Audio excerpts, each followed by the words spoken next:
They said I wasted my potential, that I threw everything away, that I was the disappointment they didn't know how to explain to others. Not out loud, of course. My family was too polished for that. But I heard it anyway, in their silences, in the way their eyes softened with pity at every gathering, in the long pauses after someone asked, "So, what is Jessica up to these days?" I stopped correcting them eventually. Let them talk. Let them think I was lost. Because sometimes the truth doesn't shout. Sometimes it waits. My name is Jessica Parker. I'm 34 years old. I live in a modest apartment on the edge of Portland. I make my own coffee, fix my own faucet leaks, and yes, I still drive that old Toyota Corolla that rattles when it turns left. To them, I'm the one who stayed behind. The one who didn't get married, didn't climb a corporate ladder, didn't buy a house with a big backyard. I became the family anecdote. A warning, a whisper of what not to become. It wasn't always like this. I was once the overachiever. National Honor Society, top of my class, scholarship to Stanford. The future lawyer of the family. That title stayed until I walked out halfway through my second year of law school, just after my engagement fell apart and my anxiety stopped responding to sleep or medication. They didn't understand. They didn't ask. Just adjusted their tone when they said my name. My sister Emily, on the other hand, followed the plan. She studied marketing, married young, worked her way up in a firm where she could wear heels and carry coffee with confidence. Emily was easy to brag about. I wasn't. 3 weeks before her wedding, I got a group text. "Can you help with the programs or something small? I know you're not really working right now." I blinked at the message. I own my own company. It's not flashy. It's not something you'd understand in a single sentence. But it's real. Real enough to pay my rent, to employ 3 part-timers, and to be featured in a national podcast on social innovation. They didn't know, because they never asked. Still, I said yes to helping with the programs, because that's what the quiet ones do. We smile. We say it's fine. We carry the chairs. But sometimes, quietly, we build things bigger than the ones who ignored us. The night before the wedding, I was at the rehearsal dinner folding napkins into swans like it mattered. My mother introduced me to Emily's soon-to-be in-laws as Jessica, the creative one. She does freelance, I think? Freelance. That catch-all word they use when they don't want to admit they don't know. I just smiled and said, something like that. Emily didn't look up. She was too busy laughing with her bridal party. But her fiancé, Nathan, he watched. Just for a moment. A flicker of curiosity, or maybe something else. Then it was gone. I didn't think much of it. The wedding day came fast. White roses, a cathedral veil, rows of smiling people who all knew their role. Mine was simple. Table 5, next to Aunt Denise, who once told me she prayed I'd find direction. I didn't correct her either. Because if you tell people you're happy when you don't look like their version of success, they assume you're lying. Dinner was served. Toasts were made. I stayed quiet, ate politely, smiled at the right moments. Until Nathan, the groom, came over. He leaned in, glass of champagne in hand, and said softly, "Wait. Are you the Jessica Parker I think you are?" My fork froze. He stared. The founder of Teachwell? The digital platform for underserved schools? His voice wasn't mocking. It was awestruck. My family stopped talking. Their forks hovered midair. The silence that followed didn't feel like judgment this time. It felt like a crack in the narrative. I looked at Nathan and simply said, "Yes." The silence at table 5 lasted exactly 6 seconds. That might not sound like much, but in wedding time, 6 seconds is a lifetime. Enough for forks to lower, brows to lift, and mouths to close mid-sentence. My mother looked like someone had just spilled red wine on the dress code. Nathan's eyes didn't leave mine. "Teachwell," he said again, almost to himself. "I read about it in Fast Company. It's the platform helping rural schools get real-time access to curriculum updates, right? I nodded, feeling 100 eyes I'd tried so hard to avoid, finally seeing me. Yes, that's mine.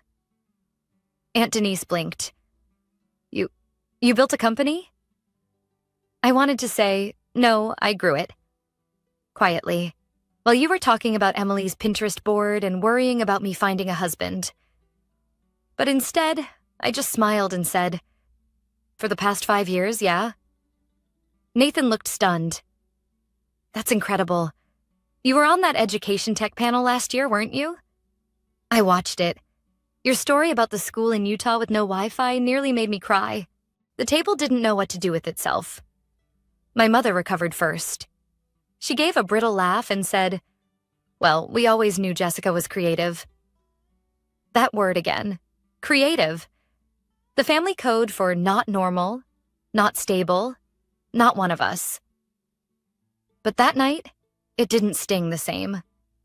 Nathan pulled out a chair, sat next to me, and launched into questions. How did I build the back end? How did I secure the grants? Who designed the accessibility dashboard? For the first time in years, I talked about my work at a family event. Not in whispers, not as a joke, but like it mattered, because it did. And as I talked, I saw my sister watching from across the room. She wasn't smiling. Emily had always been the star. She got the praise, the parties, the spotlight. I got the expectations, until I walked away from law school and took the spotlight down with me. They hated that. Not because I failed, but because I failed loudly, publicly, and then disappeared. They didn't know what I had built in the quiet. Teachwell started as a Google Doc. I was tutoring underfunded high schools part-time and realized every teacher I worked with said the same thing. We're too disconnected. We don't have what the bigger schools have. So I built it. A tool that allowed districts to upload, share, and revise lesson plans with each other, saving time and closing resource gaps. I learned to code again, took night courses, sold my furniture for my first server space. I lived off instant noodles and grant rejections. But I kept going, because every time a teacher in a rural district said, "This changed how I teach," it lit something in me that no family approval ever could. 3 years in, a nonprofit took notice.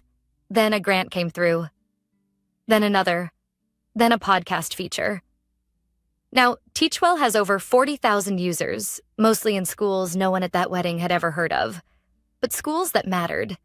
They never asked about any of it. And maybe that was the part that hurt most. Not that they misunderstood me, but that they never tried to understand at all. After dinner, while Emily was dancing with her new husband, my mother approached. She had that tight smile again, the one she wore like armor. "You never told us about this Teach Place thing," she said. "Teachwell," I corrected gently. She tilted her head. "Why didn't you mention it before?" I shrugged. Didn't seem like anyone was listening. She blinked at that, maybe stung, maybe not. It was hard to tell with her.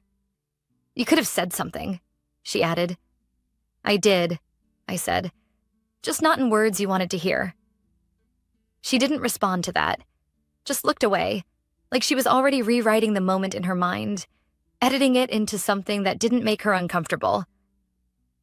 Later that night, I slipped away from the reception and walked alone through the garden path behind the venue. It was quiet. The kind of quiet you earn after too many rooms full of noise. I stood under the fairy lights, remembering the last time I sat in this much silence. It was the day I walked out of law school. The day no one called. The day I became the family failure. I smiled softly to myself. Let them keep their silence. Because I was done shrinking to fit their version of success. This was just the beginning. The Monday after the wedding, my inbox looked different.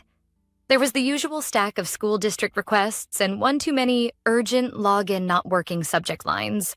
But then, halfway down, something new caught my eye. Subject: Inquiry, Keynote Panel on Rural Education Solutions, from Executive Director, West Coast Learning Summit. I opened it slowly, almost afraid it might disappear. "Hi, Jessica." It began.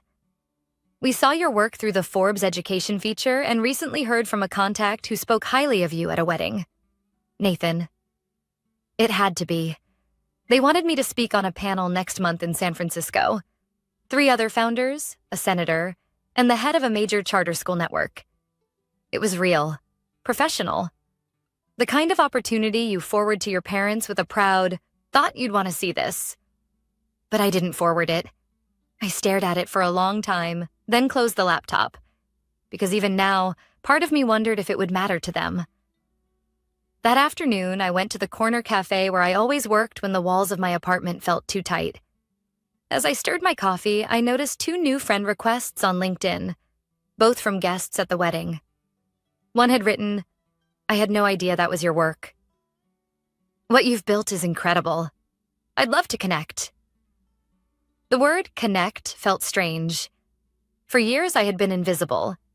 Background noise at family events, reduced to polite nods and small talk. Now suddenly, there was attention, interest, even admiration, but not from the people I used to want it from. My phone buzzed. A message from Emily. "Emily, you free for lunch this week?" Just us. I read it twice. My sister and I hadn't had a real conversation in over a year. We'd exchanged pleasantries at holidays, posed for family photos, but we hadn't actually talked since before she got engaged. I replied, "Wednesday at noon. The Garden Cafe on 5th? Emily. Perfect. Looking forward to it." The heart at the end made me pause. Emily didn't do hearts. At least not for me. When Wednesday came, she was already at the table when I arrived. Sunglasses perched on her head, iced latte half drunk, perfectly composed. She smiled when she saw me, but it felt off, like she was rehearsing a part. "Hey," she said, standing to hug me. "You look great." "Thanks," I said, sitting. "So do you." We ordered, made small talk about the weather and wedding gifts until finally she leaned in. "I didn't know about your company," she said. "Like, I really didn't know." I nodded. "I figured." She hesitated. "Why didn't you tell us? You could have said something sooner." I looked at her carefully. "Would it have mattered?" Emily blinked, caught off guard. "Of course it would have." I raised an eyebrow. "Last Christmas, you asked if I was still doing that online thing. The year before that, Mom said, 'Maybe next year you'll have something real to share.' And every time I said something about my work, the subject changed." She looked down, stirring her drink. "I guess I didn't realize." "That's the point," I said quietly. "No one did. Because no one cared to ask." There was a pause. For once, she didn't have a defense ready. Then she sighed. "You know, I think I always resented you a little." That I didn't expect. "What do you mean?" "You left," she said. "You walked away from the plan, from law school, from everything they wanted. And even when they judged you, you still did your own thing. I never had that courage." I sat with that. It was the first honest thing she'd said to me in years. "I didn't feel brave," I told her. "I felt like I was falling apart, but I had to choose something that wouldn't break me." She nodded slowly. "You chose something meaningful. I see that now, and I'm sorry for the way we treated you. For how I treated you." I didn't know what to say. I dreamed of this moment, but it felt different in real life. Softer, less triumphant, more human.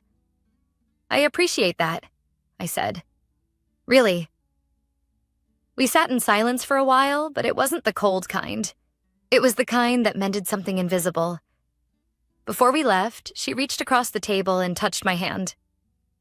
"You're not a failure, Jess. You never were. We just weren't paying attention." That stayed with me. But the truth? I didn't need their validation anymore. Because I was building something that mattered, with or without applause. And soon the world would know it too. The week after lunch with Emily felt strangely still. There were no dramatic family group chats, No calls from my mother asking probing questions. No sudden praise or overcompensating compliments. But something had changed. Not loud, not visible. But I felt it. Like a shift in the air pressure. Like the pause between thunder and rain. I started getting tagged in posts I didn't expect. One from a wedding guest. Truly honored to meet the founder of Teachwell last weekend. The world needs more people like her. Another from a teacher in Oklahoma I'd never met. Because of it, Teachwell, I was able to adapt my curriculum for students with learning disabilities. Thank you, Jessica Parker. Then came the message from a local reporter. We're doing a piece on changemakers from the Pacific Northwest. You've been nominated several times. Would you be open to a short interview? I stared at the screen, blinking. For years, I had fought to get people to care. Applied for funding, cold emailed superintendents, built late into the night just for someone to notice. Now, the noticing was coming to me. Still, I didn't tell my family. Not yet. Let them hear it on their own time. When it wasn't me trying to prove something, but simply the truth arriving uninvited. That Friday, I had coffee with my old mentor, Nadia, the first person who ever looked at Teachwell and said, "This could be national." She took one look at me and smiled. "Something's different," she said. "You're standing taller." I laughed. Maybe, or maybe I'm just done ducking. She sipped her espresso and leaned forward. "Are you ready for what's coming?" "What do you mean?" "I mean attention, Jess. Awards, speaking invitations, the pressure of recognition. You've been working in the shadows for so long that I wonder, are you ready to be seen?" I thought about that, and I realized, for the first time in my life, I wasn't afraid of being seen. I was tired of pretending not to matter. "Yeah," I said. "I'm ready." The interview came out 3 days later. A clean, honest piece about the evolution of Teachwell, featuring a photo of me standing in front of a classroom, smiling with one of our earliest student pilot groups. The caption read, "Jessica Parker, the quiet visionary changing the future of public education." I didn't send it to my mother, but someone did. Because the next morning, she called. "Hi," she said after a long silence. "Hi," I replied. "I read the article," she said. "It was impressive." "Thanks." Another pause. "You looked happy." "I was." She took a breath. "I didn't realize the scale of what you were doing." "I know. I feel like I missed so much." "You did." Silence again. "I'm sorry, Jessica," she said quietly. "I know that's late, but I am.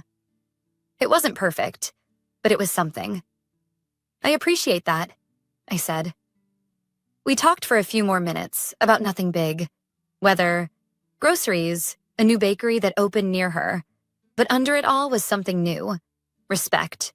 Fragile, tentative, but real. Later that week, the interview was shared again, this time by a national education platform.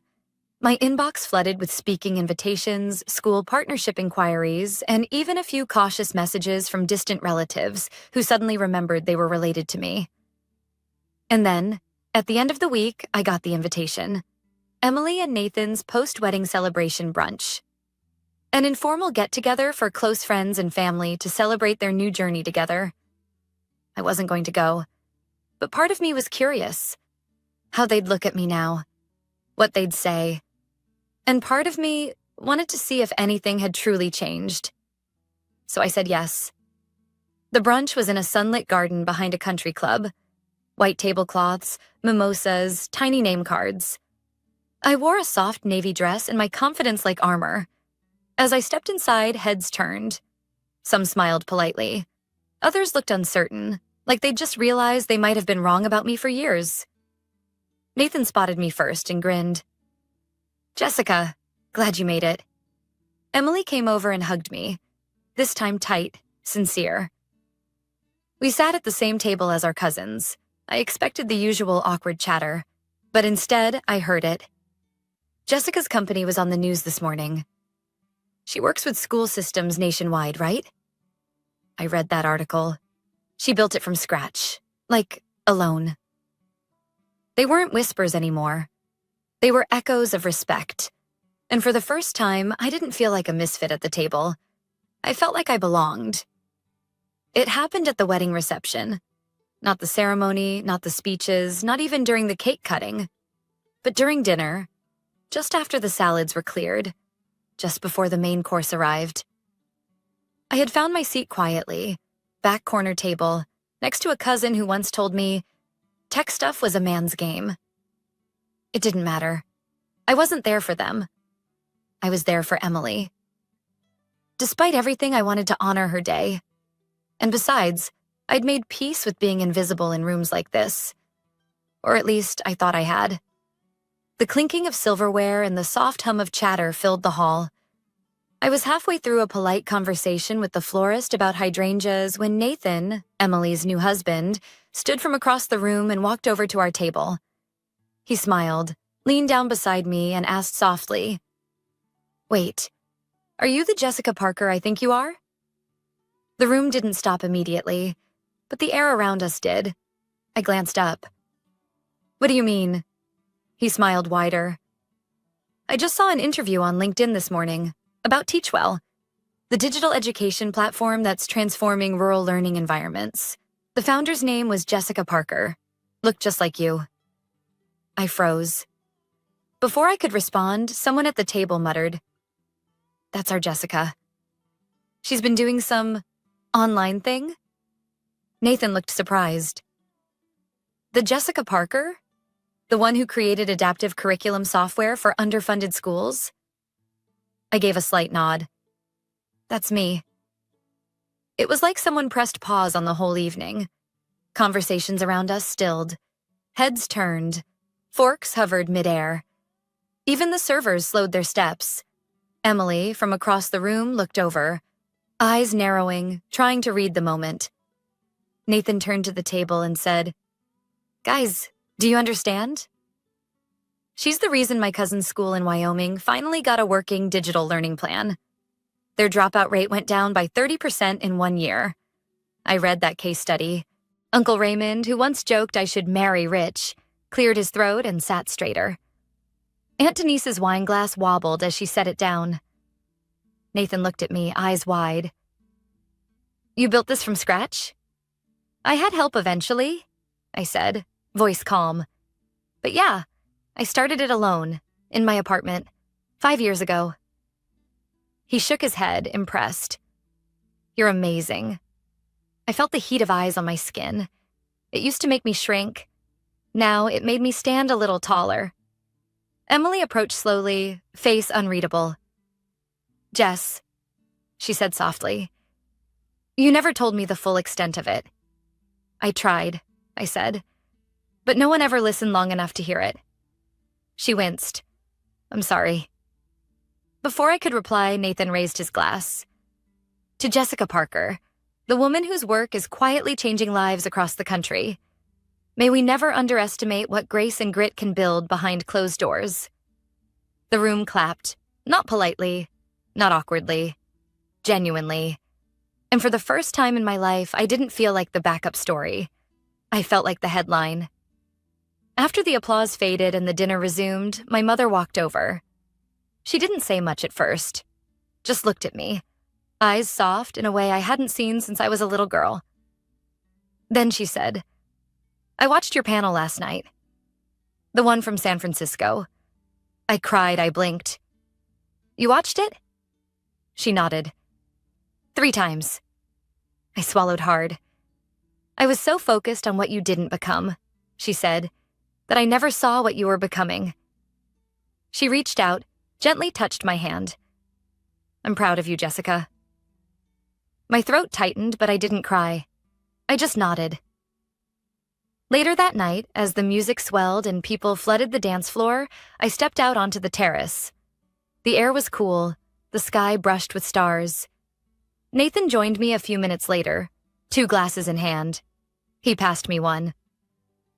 "So, what's next for Teachwell?" I smiled. Expansion, more rural districts, more languages, and maybe international reach. There's a team in South Africa asking for a pilot. He raised his glass. To the future. To quiet beginnings, I added. We clinked glasses. As the night wore on, I thought about the years I spent hiding, dimming my own light to avoid making others uncomfortable. I thought about how they talked behind my back, called me a failure, rewrote my story before it was finished. But the truth? They didn't write my story. I did. And now, the world was finally reading it.